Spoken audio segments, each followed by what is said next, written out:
नमस्कार, मैं हूं लाल चंद्र सिंह। हमारे इस खास कार्यक्रम पूरा सच में आप सभी का बहुत बहुत स्वागत है। खबरों की दुनिया में पूरा सच बहुत जरूरी होता है, क्योंकि झूठ से भी खतरनाक होता है अधूरा सच, और उसी तरह खतरनाक होती है अधूरी खबर भी। इसीलिए तो हर खबर का पूरा सच हम आपको बताएंगे, वो भी तथ्यों, तर्कों और सबूतों के साथ। तो आइए बिना देर किए शुरू करते हैं आज का पूरा सच।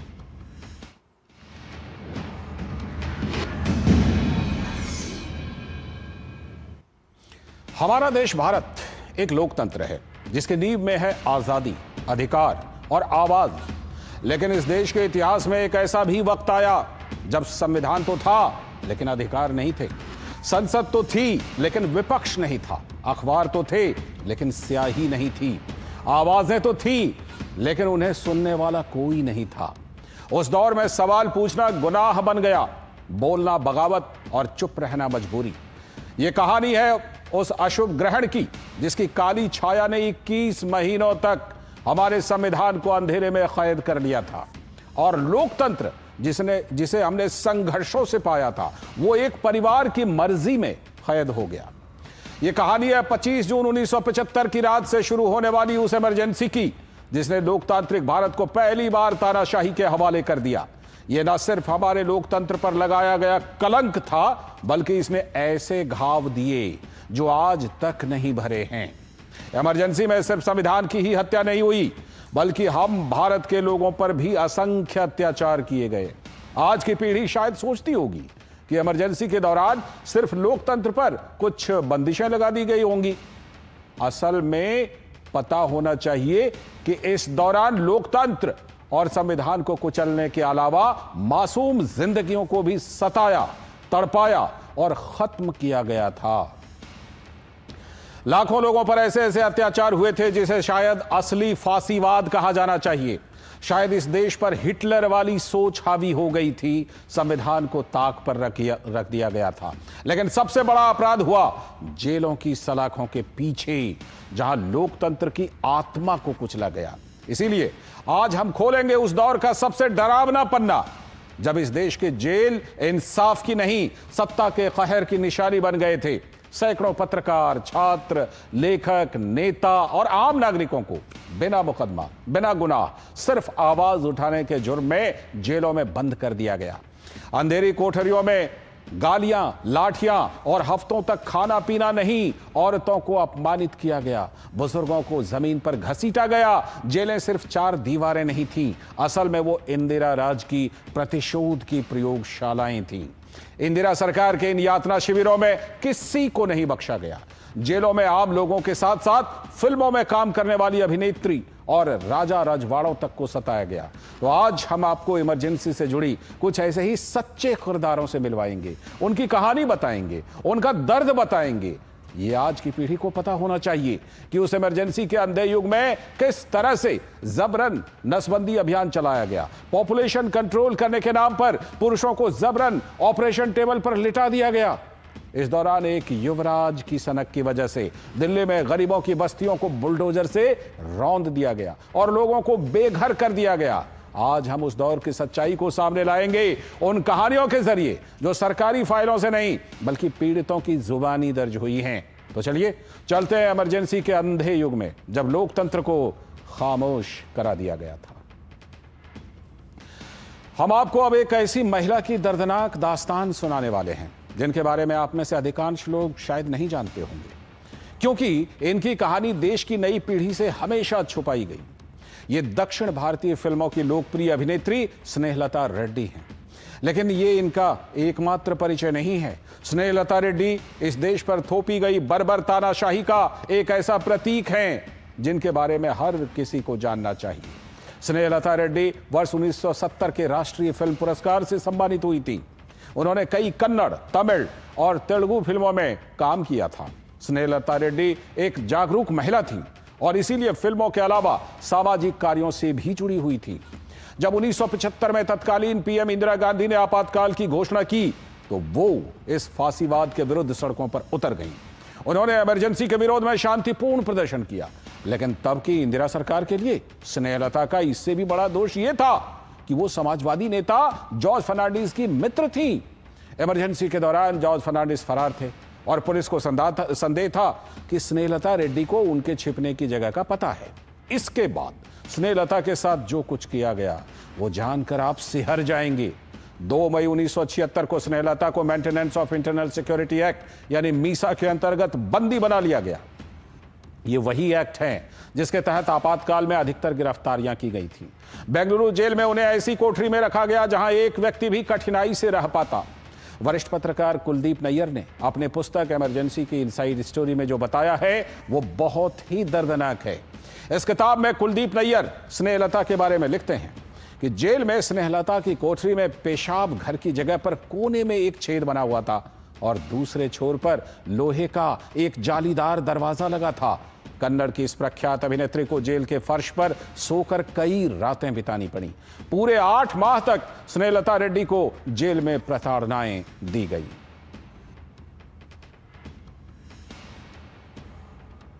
तो पूरे 8 महीनों तक स्नेहलता रेड्डी को जेल में ये प्रताड़नाएं मिली।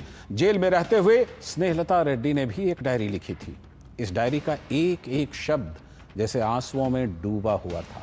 अपना सारा दर्द स्नेहलता ने इसी डायरी में उड़ेल दिया था। बाद में इस डायरी को कर्नाटक मानवाधिकार समिति ने इमरजेंसी के बाद 1977 में अ प्रिजन डायरी के नाम से प्रकाशित किया था। इसमें जेल में अपने ऊपर हुए अत्याचारों का विवरण देते हुए स्नेहलता ने जो लिखा उसे पढ़कर आज भी रूह कांप जाती है। जैसे ही एक महिला अंदर आती है उसे बाकी सभी के सामने नग्न कर दिया जाता है। जब किसी व्यक्ति को सजा सुनाई जाती है तो उसे पर्याप्त सजा दी जाती है। क्या मानव शरीर को भी अपमानित किया जाना चाहिए? इन विकृत तरीकों के लिए कौन जिम्मेदार है? आपातकाल में देश के अधिकांश विपक्षी नेताओं को जेल में डाल दिया गया था। तो स्नेहलता का दर्द जैसे ही एक महिला अंदर आती है उसे बाकी सभी के सामने नग्न कर दिया जाता है। ये पंक्तियां, ये शब्द स्नेहलता जी की अपनी डायरी के हैं। जब किसी व्यक्ति को सजा सुनाई जाती है तो उसे पर्याप्त सजा दी जाती है। ये उन्होंने लिखा। क्या मानव शरीर को भी अपमानित किया जाना चाहिए? इन विकृत तरीकों के लिए कौन जिम्मेदार हैं? ये स्नेहलता रेड्डी के अपने दर्द अपनी डायरी में लिखे गए शब्द में है। और आपातकाल में देश के अधिकांश विपक्षी नेताओं को जेल में डाल दिया गया था। इनमें अटल बिहारी वाजपेयी और लाल कृष्ण आडवाणी भी थे। उन्हें भी बेंगलुरु के जेल में ही रखा गया था। स्नेहलता रेड्डी की कालकोठरी जेल में उनके बगल में ही थी अटल बिहारी वाजपेयी और लाल कृष्ण आडवाणी ने बाद में बताया था कि कारावास के समय उन्हें किसी महिला के चीखने की आवाज सुनाई देती थी। बाद में पता चला कि वो कन्नड़ अभिनेत्री स्नेहलता रेड्डी थी। उसी जेल में बंद समाजवादी नेता और पूर्व केंद्रीय मंत्री मधु दंडवते ने डायलॉग विद लाइफ में लिखा है कि रात को स्नेहलता की हृदय भेदी चीखें मेरे सेल तक आती थी। मैं सोचता था कि यदि ईश्वर है तो उसे यह अधर्म क्यों नहीं दिखता। छोटे बच्चों सी सरलता और चपलता से भरपूर इस कलाकार को जिस बेदर्दी से मार डाला गया उसे याद करके आज भी रोंगटे खड़े हो जाते हैं। स्नेहलता रेड्डी अस्थमा की रोगी थी, फिर भी जेल में उन्हें उपचार नहीं दिया गया, बल्कि उल्टा कठोर यातनाएं बढ़ा दी गई। ये बातें उन्होंने ही मानवाधिकार कार्यकर्ताओं को बताई थी। जब उनकी हालत दिन ब दिन बिगड़ने लगी, 8 महीने के बाद 15 जनवरी 1977 को उन्हें पैरोल पर रिहा कर दिया गया और रिहाई के सिर्फ 5 दिनों के बाद ही स्नेहलता रेड्डी का हार्ट अटैक से निधन हो गया। स्नेहलता पर आरोप लगाया गया था कि वो डायनामाइट से दिल्ली के संसद भवन और अन्य मुख्य इमारतों को उड़ाना चाहती थी, जो बाद में साबित नहीं हो सका। यानी झूठे आरोपों में स्नेहलता को गिरफ्तार कर प्रताड़ित किया गया और उन्हें मौत के मुंह में धकेल दिया गया। आइए सुनते हैं स्नेहलता की मौत के बाद उनके पति पट्टाभिरामा रेड्डी ने 1978 में क्या कहा था। And it's also ironic again that he was the victim of a police regime and practically died in jail, I would say. When we under the emergency, she was quite fearless and bold in what she said. We used to pass literature, underground literature, and she would talk boldly to anybody, whether it's a government servant or even some ministers who happened to visit us. She was deeply concerned in everybody's problem. Such a person to die alone. तो स्नेहलता रेड्डी की ये कहानी आपने सुनी, उनके बारे में उनके पति ने भी बताई। लेकिन स्नेहलता अकेली नहीं, ऐसी कई युवतियां और युवक थे जिनका इमरजेंसी के नाम पर अंत कर दिया गया। स्वतंत्र भारत ने इससे पहले ना ऐसा फांसीवाद देखा और ना इसके बाद। इस दौरान इंदिरा गांधी की सरकार का कहर एक महारानी पर भी टूटा था और उस महारानी का नाम था गायत्री देवी। इनके सुंदरता और शालीनता के किस्से न केवल भारत बल्कि पूरी दुनिया में मशहूर थे। इंटरनेशनल वोग मैगजीन ने दुनिया की सबसे खूबसूरत महिलाओं की सूची में भी उनको स्थान दिया था। महारानी गायत्री देवी का सम्मान और चाहने वालों की संख्या लाखों में थी, लेकिन इमरजेंसी इस महारानी के जीवन में काला अध्याय बनकर सामने आई। आपातकाल घोषित होने के समय गायत्री देवी जयपुर से सांसद थी और उनकी आयु 56 वर्ष थी। तब वो बीमार थी और उनका मुंबई में इलाज चल रहा था, लेकिन इसके बाद भी उन पर तस्करी के झूठे आरोप लगाकर गिरफ्तार कर लिया गया। ऐशो आराम में पली बड़ी महारानी गायत्री देवी को महिला अपराधियों के साथ दिल्ली के तिहाड़ जेल में बेहद अमानवीय स्थिति में रखा गया। जब वो जेल में बंद थी, ठीक इसी दौरान उनके जयपुर के महलों में छापे मारे जा रहे थे। इनके महलों में कोई खजाना छुपा है, ये सोचकर सरकारी अधिकारियों ने पूरे महल खोद दिए थे। आपको ये जानकर हैरानी होगी कि बचपन में इंदिरा गांधी और गायत्री देवी बंगाल में शांति निकेतन स्कूल में एक साथ पढ़ी हुई थी, यानी दोनों बचपन से एक दूसरे को जानती थी। ऐसे में सवाल उठता है कि फिर इंदिरा गांधी ने अपने बचपन की स्कूल की साथी के साथ ऐसा क्यों किया। वरिष्ठ पत्रकार खुशवंत सिंह का दावा है कि महारानी गायत्री देवी बहुत खूबसूरत थी और प्रधानमंत्री इंदिरा गांधी उनकी इसी सुंदरता से जलती थी। आपको बता दूं, ये बात हम नहीं कह रहे, बल्कि इसे लिखा है खुशवंत सिंह ने, जो ना केवल गांधी परिवार के बेहद करीबी और खासम खास थे, बल्कि उन्होंने इमरजेंसी का खुलकर समर्थन भी किया था। खुशवंत सिंह अपनी पुस्तक why I support the emergency के पेज नंबर 35 पर लिखते हैं, गायत्री देवी प्रधानमंत्री इंदिरा गांधी के कूप का शिकार हुई थी। इंदिरा गांधी एक ऐसी महिला को बर्दाश्त नहीं कर सकती थी जो रूप रंग में उनसे अधिक आकर्षक हो।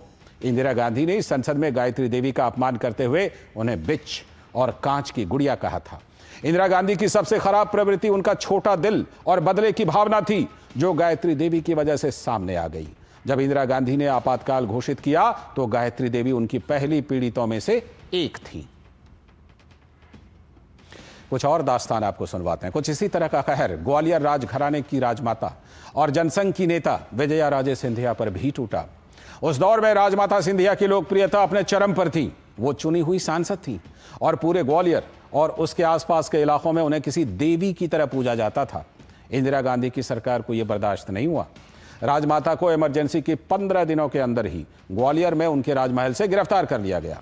सोचिए, जिस राजमाता सिंधिया ने अपना हजारों तोला सोना इस देश को समय समय पर दान दिया था, उसी राजमाता को इमरजेंसी के दौरान अवैध सोना रखने का आरोप लगाकर गिरफ्तार कर लिया गया।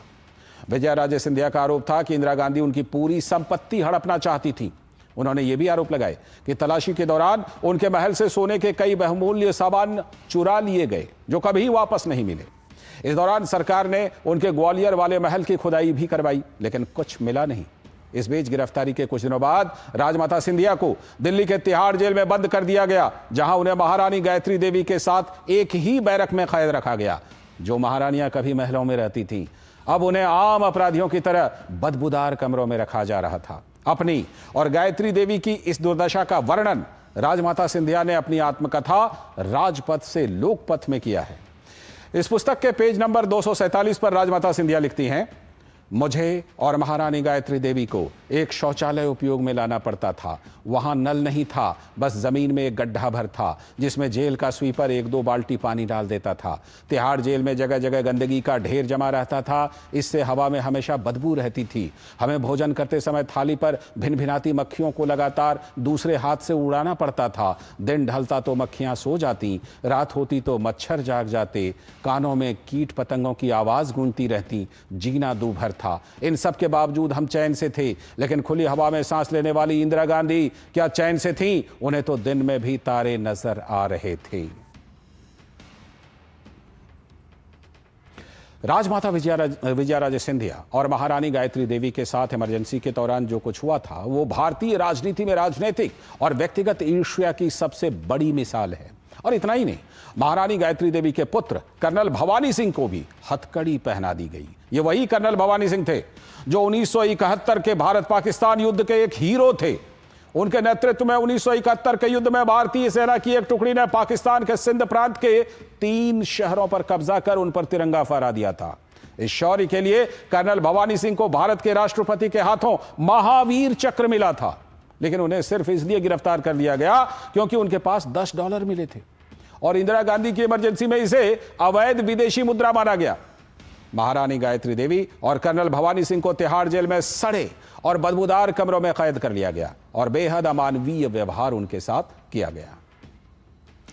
यह तो बात हुई जेलों की कि जेल के अंदर क्या हो रहा था, लेकिन जेल के बाहर क्या कुछ हो रहा था। 25 जून 1975 को आपातकाल लागू होने से पहले देश के ग्रामीण इलाकों में छोटे बच्चे अक्सर बिना कपड़ों के बेफिक्री से दौड़ते भागते नजर आते थे, लेकिन आपातकाल के दौरान हालात इतने भयावह हो गए कि लोगों ने मासूम बच्चों को भी कपड़े पहनाने शुरू कर दिए। कहते हैं कि यह जबरन नसबंदी की आशंका से उपजा हुआ डर ही था जिसने पूरे समाज को खौफजदा कर दिया था।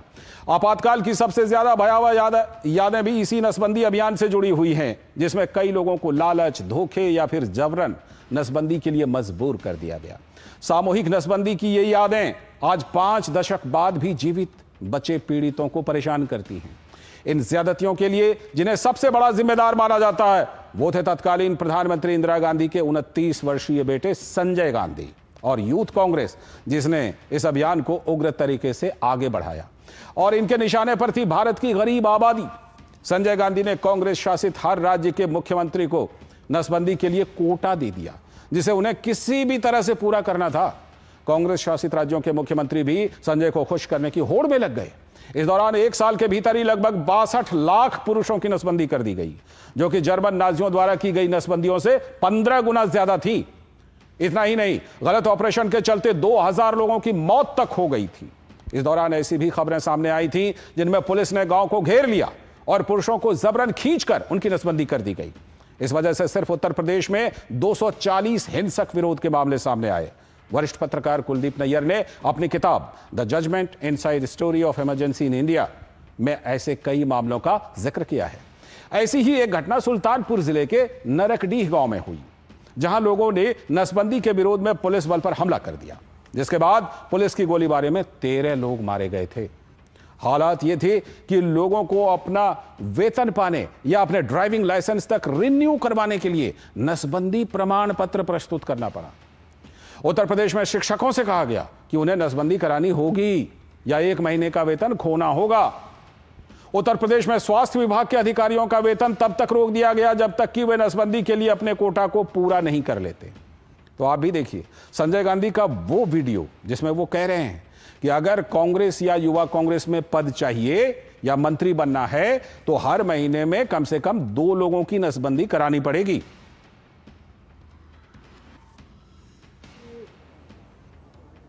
जब भी युवा कांग्रेस में या मेन कांग्रेस में जब मंत्री बनाते हैं या और कोई पोस्टें भरते हैं तो उसके लिए बड़ी दौड़ होती है। जो भी बनना चाहे उसे हम बना तो देंगे, लेकिन साथ साथ उसे महीने की 2 नसबंदियां लानी पड़ेंगी।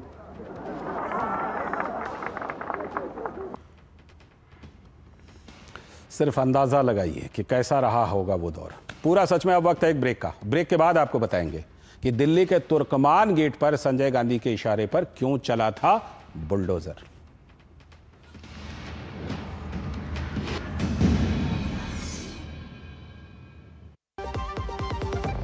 सस्ते वाले दाल मसाले स्वाद हुआ बेकार। एमडीएच की हल्दी मिर्ची धनिया करे कमाल। ये रंग दे, ये खुशबू दे, ये तीखा, ये कम पड़े। क्या निराला एमडीएच मसाला।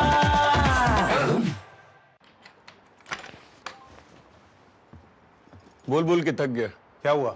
नया किडबैग चाहिए। तो पहले कैप्टन से बोलो, नहीं सुना तो मैनेजर से। करेक्ट। तो ऐसे ही पहले शिकायत बैंक से करें, 30 दिनों में जवाब या समाधान ना मिलने पर सीएमएस पोर्टल पर शिकायत करें। तो पहले बैंक फिर सीएमएस पोर्टल, नहीं तो शिकायत होगी नामंजूर। चले ले आ गया ना किडबैग। आरबीआई कहता है पहले अपना बैंक फिर आरबीआई ओम्बुड्समैन। जरा सी हंसी दुलार जरा सा, जरा सी अनबन प्यार जरा सा,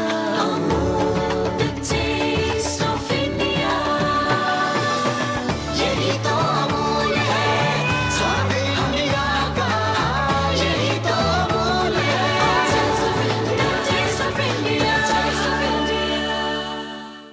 जब धरती चीर कर निकलता है लोहे का पत्थर और मिलता है मोंगिया के जोश से, फिर तपता है, पिघलता है और बनता है फौलाद।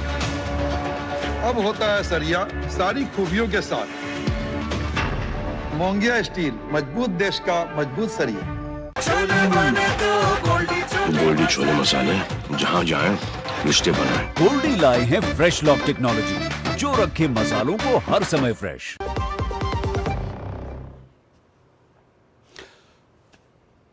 ब्रेक के बाद एक बार फिर से पूरा सच में आप सभी का बहुत बहुत स्वागत है। तो ब्रेक पर जाने से पहले हमने बताया था कि अब हम आपको बताएंगे तुर्कमान गेट इलाके में हुआ क्या था। दिल्ली के तुर्कमान गेट इलाके में आपातकाल की यादें आज भी ताजा हैं, क्योंकि पुरानी दिल्ली के कई परिवारों के लिए इंदिरा का आपातकाल महज एक राजनीतिक घटना नहीं थी, बल्कि रोजमर्रा की जिंदगी में मिली असहनीय पीड़ा थी। आपातकाल के दौरान संजय गांधी के इशारे पर दिल्ली की झुग्गियों से मुक्त करने के लिए बुलडोजर अभियान चलाया गया। जब लोगों के मकान ढहा दिए गए थे, परिवार बेघर हो गए थे। तुर्कमान गेट के निवासियों ने इसका विरोध किया तो पुलिस ने प्रदर्शनकारियों पर गोलियां चलाई, जिसमें कई लोग मारे गए। मीडिया ब्लैकआउट के कारण तुर्कमान गेट पर मारे गए लोगों की संख्या का सही आंकड़ा तक उपलब्ध नहीं है। उस समय डीडीए के उपाध्यक्ष रहे जगमोहन ने अपनी आत्मकथा आइलैंड ऑफ ट्रुथ में फायरिंग में मरने वालों की संख्या 6 बताई थी, लेकिन बिपिन चंद्रा ने अपनी किताब in the name of democracy में मरने वालों की संख्या 20 बताई। जबकि वरिष्ठ पत्रकार कुलदीप नैयर ने अपनी किताब द जजमेंट में लिखा कि इस फायरिंग में 150 लोग मारे गए थे। दरअसल उस समय प्रेस पर सेंसरशिप लागू थी, इसीलिए इस तरह की घटनाओं की रिपोर्टिंग नहीं हो पा रही थी। उस समय लोगों को इस घटना के बारे में भी विदेशी मीडिया से पता चला था। स्वतंत्र शोधकर्ताओं का अनुमान है कि उस समय दिल्ली में तोड़फोड़ के कारण 7 लाख से भी ज्यादा लोगों को विस्थापित होना पड़ा था। लेकिन आखिर यह घटना हुई क्यों? इस बारे में कैथरीन फ्रैंक ने इंदिरा गांधी की जीवनी में लिखा है। अप्रैल 1976 की शुरुआत में जगमोहन और संजय गांधी तुर्कमान गेट के दौरे पर गए थे। उसी समय संजय ने इच्छा प्रकट की थी कि वो चाहते हैं कि उन्हें तुर्कमान गेट से जामा मस्जिद साफ साफ दिखाई दे। जगमोहन ने संजय गांधी के इन शब्दों को आदेश की तरह ले लिया। तभी तय हुआ कि तुर्कमान गेट से जामा मस्जिद के दृश्यों को बाधित करने वाली हर चीज को मिटा दिया जाएगा। कुछ ही दिनों में यह तय हो गया कि यहां रहने वाले लाखों लोगों को 20 मील दूर यमुना पार खाली पड़ी जमीन पर बसा दिया जाएगा। लेकिन उस समय डीडीए के उपाध्यक्ष रहे जगमोहन को आखिर तक इस पूरे प्रकरण में अपनी भूमिका पर कोई मलाल नहीं रहा।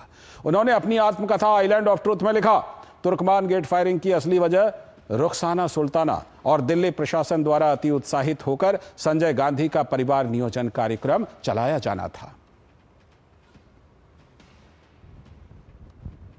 आपने एक नाम सुना, रुखसाना सुल्ताना। तो जगमोहन जो रुखसाना सुल्ताना को तुर्कमान गेट घटना का असली जिम्मेदार बता रहे हैं, आखिर वो थी कौन? पहले हम आपको बता दें कि जब तुर्कमान गेट के लोगों की सारी उम्मीदें टूट गई थी, तो वो लोग मदद मांगने के लिए यहां से 2 किलोमीटर दूर परिवार नियोजन कैंप चला रही रुखसाना सुल्ताना के पास भी गए थे। क्रिस्टोफ ज़ेफरलॉट और प्रतिनव अनिल अपनी किताब India's first dictatorship the emergency 1975-1977 में लिखते हैं कि उन्होंने एक शर्त पर तुर्कमान गेट के निवासियों को मदद करने की पेशकश की। उन्होंने कहा कि वो उनकी बात संजय गांधी तक तभी पहुंचाएंगी अगर वो तुर्कमान गेट में परिवार नियोजन केंद्र स्थापित करने के लिए सहमत हों और हफ्ते में कम से कम ऑपरेशन के लिए 300 केस उनके पास लाएं। दरअसल रुखसाना सुल्ताना संजय गांधी की न सिर्फ राजनीतिक सचिव थीं, बल्कि उनकी बेहद करीबी भी मानी जाती थीं। अपने बड़े काले चश्मे और स्टाइलिश सूट के लिए मशहूर सुल्ताना जामा मस्जिद के पास पुरानी दिल्ली के दुजाना हाउस में नसबंदी केंद्र चलाती थी। उन्होंने पुरानी दिल्ली के विशेष रूप से मुस्लिम बहुल इलाकों में इस अभियान को सख्ती से लागू करवाया। उस दौर में सुल्ताना अपार शक्तियों की मालकिन थी।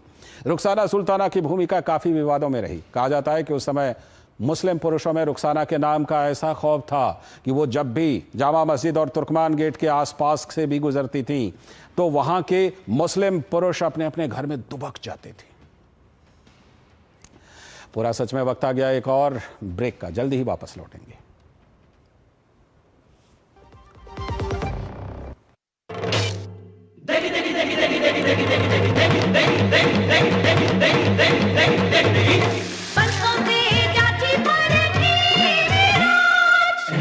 की देगी मिर्च, देगी मिर्च का तड़का, अंग अंग फड़का। MDH की देगी मिर्च, पता है लोग अक्सर मुझसे पूछते हैं कॉल सेंटर का स्टेडी जॉब क्यों छोड़ा? I wanted more out of life. बस मैंने अपना स्टार्टअप शुरू किया। जानना चाहोगे कैसे? Then start up your own business as an LIC agent. यहाँ सब कुछ है, great products, zero investment, leading organisation and unlimited opportunities. तो क्या आप तैयार है LIC एजेंट बनो? अब बड़ा सोचो। हमारी वेबसाइट पर जाएं या अपनी नजदीकी LIC शाखा से संपर्क करें। तीनों कॉलेज में डोंट वरी। फीस तो देखो। क्या हाल है? क्या हुआ? हाँ, फीस की टेंशन। राहुल का बैंक अकाउंट तो है ही। रास्ता क्लियर। बैंक से जरूरत भर के हिसाब से स्टूडेंट एजुकेशन लोन इजीली मिलेगा और उसमें भी 4 लाख रुपए तक, नो कोलैटरल। वो कहाँ है? मिठाई। RBI कहता है करो से ही शुरुआत, बनो फाइनेंशियली स्मार्ट। पढ़ता है, खेलता है, झूलता उछलता है, दौड़ता कभी कभी दौड़ कराता है, आगे आगे बढ़ता है इंडिया, अमूल दूध पीता है इंडिया। गोल्डी छोले मसाले, जहाँ जाएं रिश्ते बनाएं। गोल्डी लाए हैं फ्रेश लॉक टेक्नोलॉजी, जो रखे मसालों को हर समय फ्रेश। स्वागत है ब्रेक के बाद। आप देख रहे हैं पूरा सच। आज हमने सिर्फ कुछ ही पन्ने खोले, ऐसे हजारों पन्ने हैं इमरजेंसी के। आज के पूरा सच में इतना ही। मुझे और मेरी पूरी टीम को दीजिए अनुमति। नमस्कार।